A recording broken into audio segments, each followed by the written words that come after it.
क्या दुनिया की दो सबसे बड़ी महाशक्तियां युद्ध के रास्ते पर हैं? ये सिर्फ एक अकादमिक सवाल नहीं है, ये हमारे दौर की सबसे बड़ी जियोपॉलिटिकल सच्चाई है। एक ऐसी हकीकत जिसमें ग्लोबल पावर के पूरे समीकरण को बदलने की ताकत है।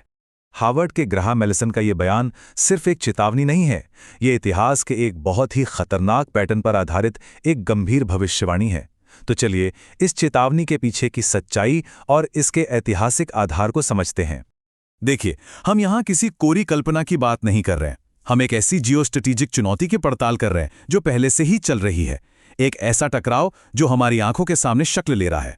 अक्सर दुनिया का ध्यान हिंसक, उग्रवाद या फिर से उभरते रूस जैसे खतरों पर टिका रहता है, लेकिन पर्दे के पीछे एक कहीं ज्यादा बड़ा और बुनियादी बदलाव हो रहा है। एक ऐसा पावर शिफ्ट जो ग्लोबल सिस्टम को हमेशा के लिए बदल सकता है। असली भूचाल तो ये है, एक स्थापित शक्ति अमेरिका और एक उभरती हुई शक्ति चीन। इतिहास हमें बार बार बताता है कि जब भी ऐसा होता है तो दुनिया को ना सिर्फ ध्यान देना चाहिए बल्कि तैयार रहना चाहिए। तो सवाल ये है कि ये थियरी से निकलकर आज की दुनिया के लिए एक सीधा और असली खतरा कैसे बन जाता है? इसका जवाब ताकत और पैसे के कंट्रोल की लड़ाई में छुपा है। ये सुनने में शायद अजीब लगे, है ना?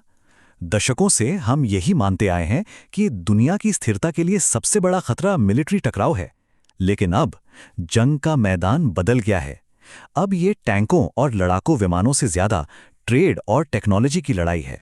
इस शब्द को याद रखिए, जियो इकोनॉमिक कॉन्फ्रंटेशन, यानी भू आर्थिक टकराव। आज के दौर में पावर की लड़ाई को समझने के लिए यह सबसे जरूरी कॉन्सेप्ट है। ये भविष्य के संघर्षों का नया चेहरा है, जो गोलियों से नहीं बल्कि बैलेंस शीट, ट्रेड डील्स और टेक्नोलॉजिकल दबदबे से लड़ा जाएगा। तो ये है इस नए दौर की लड़ाई का सबसे बड़ा हथियार। मतलब ये एक ऐसा युद्ध है जो बंदरगाहों में, माइक्रोचिप की फैक्ट्रियों में और फाइनेंशियल मार्केट्स में लड़ा जाता है। ये पैसे और प्रभाव पर कब्जे की आखिरी लड़ाई है, जहां अर्थव्यवस्था ही अपने आप में एक हथियार बन जाती है। ठीक है, तो चलिए अब जरा ग्लोबल पावर की इस मशीनरी को खोलकर देखते हैं। पुराने खिलाड़ी अमेरिका की तुलना नए चैलेंजर चीन से करते हैं, ये समझने के लिए कि ये दोनों कितने अलग तरीके से काम करते हैं। आधी सदी से भी ज्यादा से दुनिया इन दो खंभों पर टिकी है। एक, अमेरिकी सेना की दुनिया भर में मौजूदगी, और दो, डॉलर का दुनिया की रिजर्व करेंसी के तौर पर बेजोड़ दबदबा। इसी ने एक तरह के ग्लोबल ऑर्डर को बनाए रखा।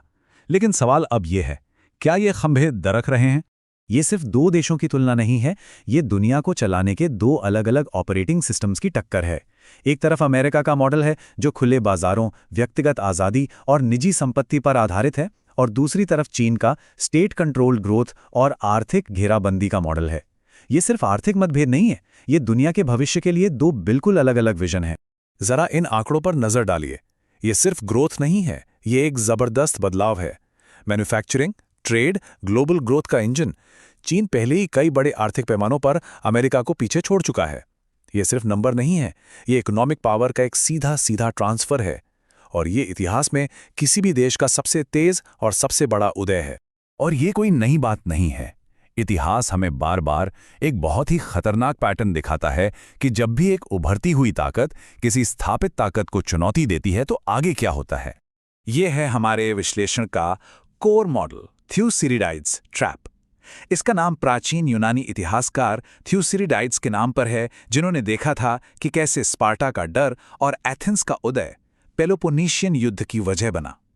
आखिरकार ये इंसानी भावनाओं की कहानी है, डर, गुरूर और महत्वाकांक्षा, जो देशों को टकराव की तरफ धकेलती हैं। ये आंकड़ा बहुत कुछ कहता है, और जो कहता है वो डराने वाला है। पिछले 500 सालों में 16 में से 12 बार जब एक उभरती हुई शक्ति ने एक स्थापित शक्ति को चुनौती दी तो नतीजा एक विनाशकारी युद्ध हुआ। ये 75% की फेलियर रेट है। ये एक ऐसी खतरनाक मिसाल है जिसे हम नजरअंदाज नहीं कर सकते। तो असल में होता यह है कि एक दुष्चक्र बन जाता है। उभरती हुई शक्ति चीन को लगता है कि उसे अब ज्यादा सम्मान और प्रभाव मिलना चाहिए, और स्थापित शक्ति अमेरिका इसे अपने वजूद के लिए खतरे के तौर पर देखती है। यही डायनामिक्स टकराव के लिए एक बहुत ही खतरनाक माहौल बना देता है, जहां एक छोटी सी चिंगारी भी एक बड़े धमाके की वजह बन सकती है। तो इतिहास को गाइड बनाकर अब हम उन बेचैन करने वाले अलग अलग रास्तों को देखते हैं जो हमारे सामने हैं, जैसा कि दुनिया के कुछ टॉप इंटेलिजेंस एनालिस्ट्स का मानना है। ये कोई अटकल नहीं है, इसका सोर्स है अमेरिकी नेशनल इंटेलिजेंस काउंसिल की ग्लोबल ट्रेंड्स 2040 रिपोर्ट। ये अमेरिकी इंटेलिजेंस कम्युनिटी का लॉन्ग टर्म स्ट्रेटेजिक असेसमेंट है जो इन आने वाले हालात को एक वजन और गंभीरता देता है। ये पांचों रास्ते एक दूसरे से बिल्कुल अलग हैं। बेस्ट केस सिनेरियो में लोकतंत्रों का पुनर्जागरण या प्रतिस्पर्धी सह अस्तित्व है, जहां सहयोग जीतता है।